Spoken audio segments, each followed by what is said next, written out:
Väga ilus korv, kas te ei leia? Aga kuidas see korv on seotud globaalse ebavõrdsuse vähendamisega? Sellest ja palju muust saad sa teada selle video jooksul. Tere! Olen Aleksei Jašin, haridusekspert Eesti organisatsioonist Mondo.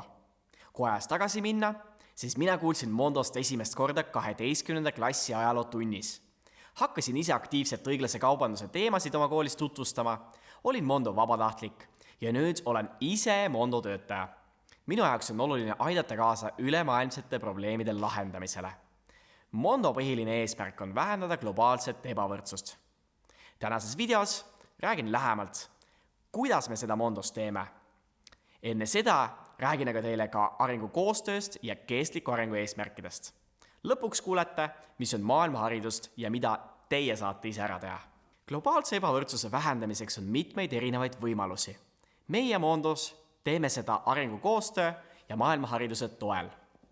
Arengukoostöö raames anname edasi teadmisi, oskusi ja ressursse riikidele ning kogukondadele, kes vajavad neid arenguks ja inimeste elukvaliteedi parandamiseks.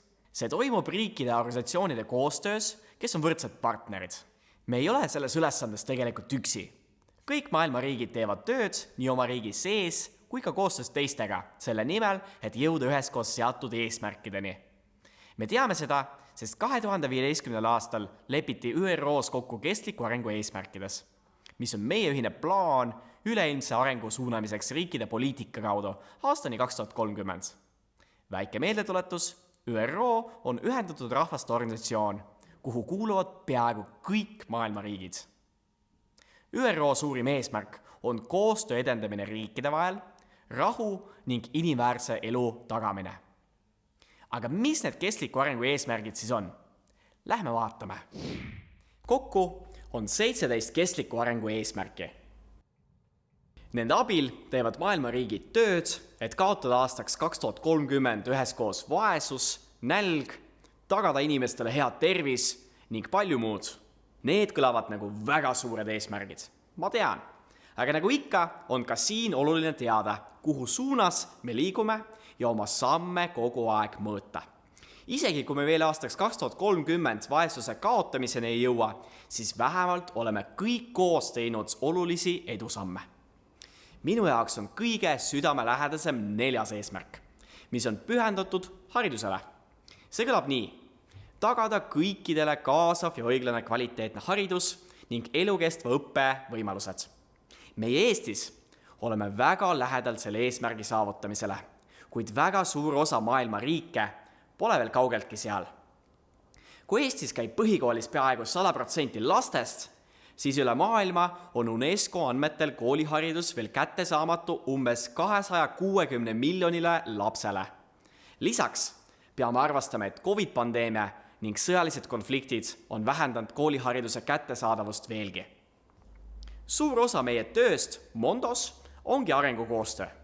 Me viime ellu hariduse ja tervise programmi, toimetulekuprogrammi, digivõimekuse programmi ning keskkonnaprogrammi koos oma partneritega 12 riigis.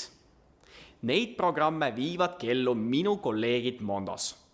Näiteks korraldab üks kolleeg digipädevuse koolitusi noortele Kakuma põgenikelaagris Keenias. Teine nõustab Ghana lesknaisi nende punutud korvide müügis, mida te olete varem näinud, ning 3. viib Ukraina koole kokku psühholoogia tudengitega. Selline oli väike sissevaade arengukoostöösse Mondo näitel. Edasi lähme järgmise teema juurde, mis on samuti oluline globaalse ebavõrdsuse vähendamiseks. Maailma hariduse kaudu toome Eesti inimesteni teadmise, kuidas globaalsed probleemid mõjutavad iga inimest eraldi ning kogu meie ühiskonda. Selle abil saame üheskoos mõista globaalsete probleemide sisu, ulatust ja omavahelist seost ning anda enda panus nende lahendamisele igal tasandil, nii enda kodus, koolis, riigi tasandil kui ka lõpuks koostöös teiste riikidega. Maailma haridus on tööriist, mis aitab mõista maailmas toimuvat ning sellele targalt reageerida. Tänaseks ei ole maailma haridus enam lihtsalt ilusad sõnad või ühe inimese arvamus. Keskkonna ja jätkusuutliku arengu teemad on juba ammu meie koolide riiklikus õppekavas. See tähendab, et kõik Eesti õpetajad peavad tutvuma koos oma õpilastega nende teemadega.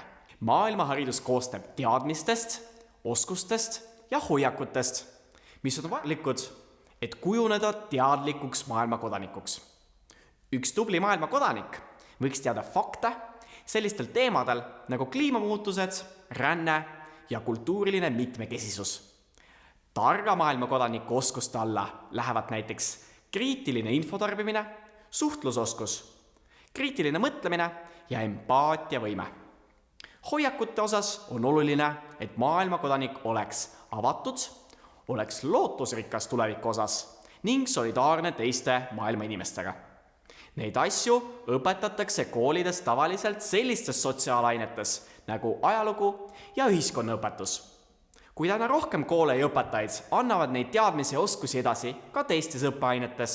Mondos on maailmaharidus koondunud maailmakooli platvormile. Maailmakoolis leiavad õpetajad, õpilased ja teised huvilised terve hulga erinevaid õppematerjale, dokumentaalfilme, informatsiooni koolituste ja konkursite kohta, saavad tellida enda kooli töötoa, näituse või kutsuda esinejad külalistundi. Lõpetuseks, mul on head uudised ka teile.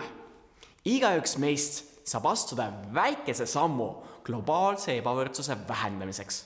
Ole uudishimulik ja avatud uutele teadmistele ning otsi infot maailmas toimuva kohta. Siis tutvusta maailmahariduse teemasid ka teistele oma kooli õpilastele. Avasta Mondo maailmakooli veebilehte ise või koos oma õpetajaga ning leia enda jaoks mõni sobiv töötuba või näitus, mida saaks korraldada teie koolis. Või siis kavanda mõni tore projekt, näiteks maailmapäev või maailmanädal, mille raames saad kutsuda kooli mõnda külalist, korraldada dokfilmi õhtu või teha midagi puhtama keskkonna jaoks. Variante on ju palju. Mõelge ja arutage oma klassikaaslaste ja ka õpetajaga. Selles videos rääkisime arengukoostööst ja maailmaharidusest ning nende rollist globaalse ebavõrdsuse vähendamisel.